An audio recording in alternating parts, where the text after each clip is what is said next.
بسم اللہ الرحمن الرحیم الحمد للہ وکفى وسلام علی عباده الذین اصطفى اما بعد بسم اللہ الرحمن الرحیم درود شریف اللہم صلی علی سیدنا و مولانا محمد وعلی آل سیدنا و مولانا محمد وبارک وسلم صلو علیہ الصلاۃ والسلام علیک یا رسول اللہ صلی اللہ علیہ وسلم۔ محترم بزرگوں اور دوستوں، میں آپ حضرات کے سامنے چند باتیں رکھتا ہوں جو خاص باتیں ہیں۔ قیامت کے دن اللہ تعالیٰ 7 قسم کے لوگوں کو اپنے عرش کا سایہ نصیب فرمائے گا، جبکہ اس دن اس کے عرش کے علاوہ کوئی سایہ نہ ہوگا۔ 7 قسم کے لوگوں کو اللہ تعالیٰ اپنا عرش کا سایہ نصیب فرمائے گا۔ نمبر 1، امام عادل، انصاف کرنے والا بادشاہ۔ انصاف کرنے والا بادشاہ، ظالم بادشاہ نہیں، نا انصافی کرنے والا نہیں، بلکہ انصاف کرنے والے بادشاہ کو اللہ تعالیٰ قیامت کے دن اپنے عرش کے سائے میں جگہ عطا فرمائے گا۔ نمبر 2، عبادت گزار جوان، جبکہ عبادت تو اللہ تعالیٰ کو ہر ایک کی پسند ہے۔ اللہ تعالیٰ کو عبادت تو ہر ایک کی پسند ہے، لیکن جوان کی عبادت زیادہ پسند ہے۔ اب بزرگی میں اگر عبادت کی تو آپ یہ سمجھیں کہ پھر بزرگ جو انسان ہو جاتا ہے تو اب پھر یہ سمجھ لیتا ہے کہ بھائی بڑھاپے کے علاوہ اب آگے کو ہے ہی کیا، صرف اور صرف موت، مجھے قبر میں ہی جانا ہے۔ لیکن جوان کو ابھی امید ہوتی ہے کہ مجھے بڑھاپے تک پہنچنا ہے، اس کی امید ہے کہ بھی میری لمبی عمر ہے، اس لیے جس وقت وہ عبادت جوانی میں کرتا ہے تو اللہ تعالیٰ کو اس کی عبادت کی جوانی بہت زیادہ پسند آتی ہے کہ اللہ تعالیٰ نے اسے صحت دی، تندرستی عطا کی، عمر بھی عطا کی، اور کاروبار، بجلی، سب کچھ دے رکھا ہے، اور ہر چیز کی اللہ تعالیٰ نے اس کو صلاحیت دے رکھی ہے، لیکن اس کے باوجود بھی اللہ تعالیٰ کے سامنے وہ سجدہ ریز ہو جائے تو اللہ تعالیٰ کو یہ بہت زیادہ پسند ہے۔ نمبر 3، وہ شخص جس کا دل مسجد میں اٹکا رہے، یعنی کہ نماز کے ہر وقت فکر میں لگا رہے۔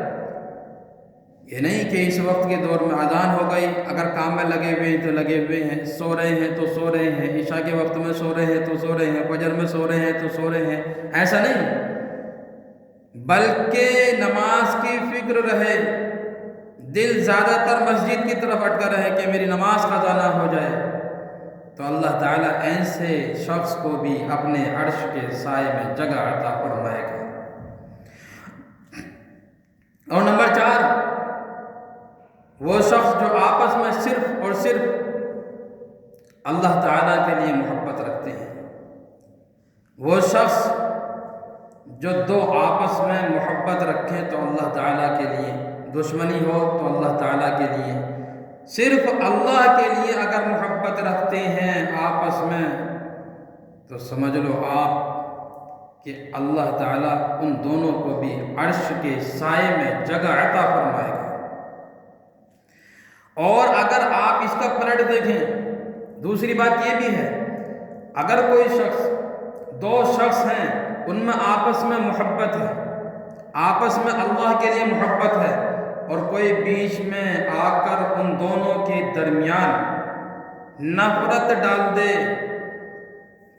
تو سمجھ لو اس کا ٹھکانہ سیدھا جہنم ہے، بغیر حساب کے سیدھا جہنم میں جائے گا۔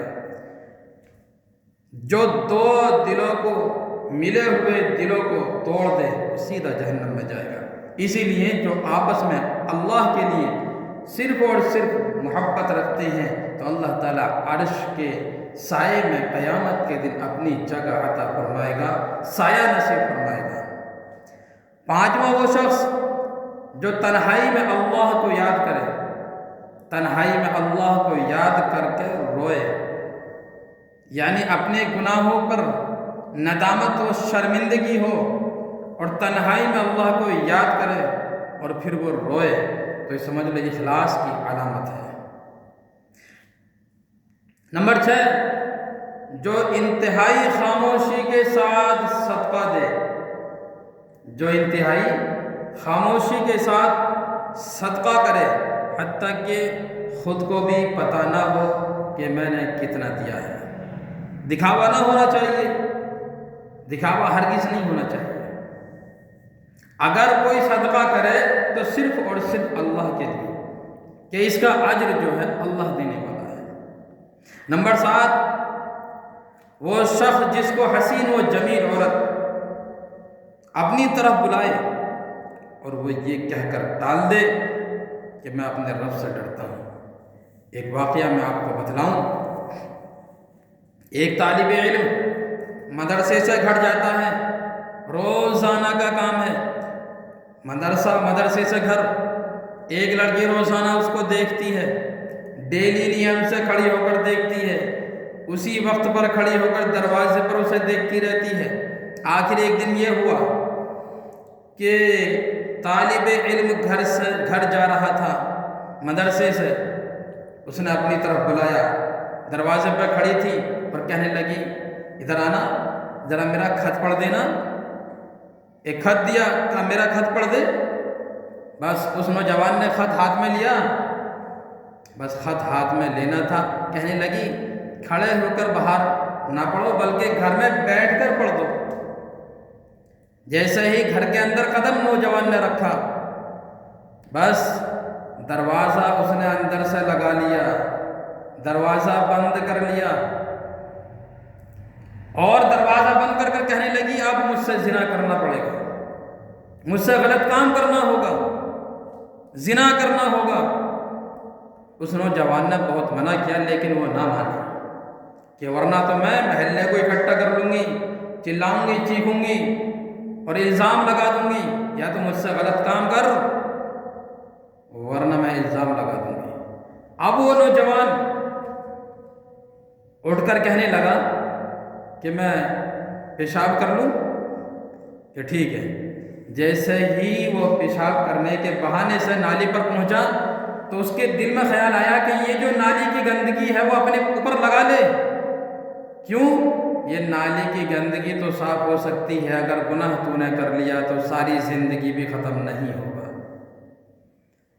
پھر آخر اس نے، نوجوان نے، اس طالب علم نے گار اٹھائی، اپنے جسم پر مل لی، گار اس نے اپنے جسم پر لگا لی۔ لڑکی نے دیکھا یہ تو پاگل ہے، دروازہ کھول دیا اور کہا جلدی یہاں سے نکل، جلدی بھاگ، یہاں سے فرار ہو جلدی سے، یہ تو پاگل ہے۔ وہ نوجوان گھر سے باہر نکلا، ایک بستی سے دور پانی میں جا کر، بستی سے الگ پانی میں جا کر نہایا، کپڑے صاف کیے۔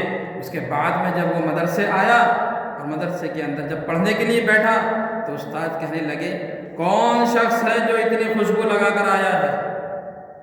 کون ہے جو اتنی خوشبو لگا کر آیا ہے؟ کون شخص ہے بھائی؟ میں منع کرتا ہوں اتنی خوشبو مت لگایا کرو، اتنی تیز خوشبو آ رہی ہے، ایسی خوشبو مت لگایا کرو۔ اس نوجوان نے، اس طالب علم نے دل میں اپنے سوچا کہ شاید خوشبو نہیں بلکہ مجھ میں سے بدبو آ رہی ہے، اس لیے کہ میں نے نالی کی گندگی لگائی تھی۔ وہ طالب علم روتا ہوا کھڑا ہوا اور استاد کے پاس پہنچا اور کہنے لگا حضرت آپ کو خوشبو نہیں بدبو آ رہی ہوگی، تکلیف آپ کو مجھ سے ہو رہی ہوگی، اس لیے کہ میں نے ایسا کیا ہے۔ سارا ماجرا سنا دیا۔ استاد نے آگے بڑھ کر گلے سے لگا لیا اور کہا کہ بیٹے واقعی بدبو نہیں، خوشبو آ رہی ہے، خوشبو آ رہی ہے۔ یہاں تک کہ جب تک وہ نوجوان جب تک زندہ رہا، جس جگہ پر اس کی گندگی لگی تھی اس جگہ سے خوشبو آتی رہی مرنے تک۔ میں اس لیے تھوڑی سی بات سمجھا رہا ہوں نوجوانوں کو، اس لیے کہ اس وقت تو ایسا دور تھا بھی نہیں، بہت کم یہ زنا ہوتا تھا، اس وقت زنا عام ہوتا جا رہا ہے۔ اس لیے میں اپنے نوجوانوں کو سمجھا رہا ہوں اور زیادہ احتیاط کی ضرورت ہے، زنا سے بچنے کی ضرورت ہے۔ ایسے نوجوانوں کو اگر جو زنا سے بچیں گے تو اللہ تعالیٰ قیامت کے دن اپنے عرش کے سائے میں جگہ عطا فرمائے گا۔ وما علینا الا البلاغ۔ اللہ تعالیٰ عمل کی توفیق عطا فرمائے۔ جنہیں سبسکرائب نہیں کیا وہ سبسکرائب کر لیں جو اگر نئے ہیں، اور جنہوں نے سبسکرائب کر لیا ہے اللہ تعالیٰ ان کے جان کی، مال کی، عزت کی، آبرو کی، ایمان کی حفاظت فرمائے۔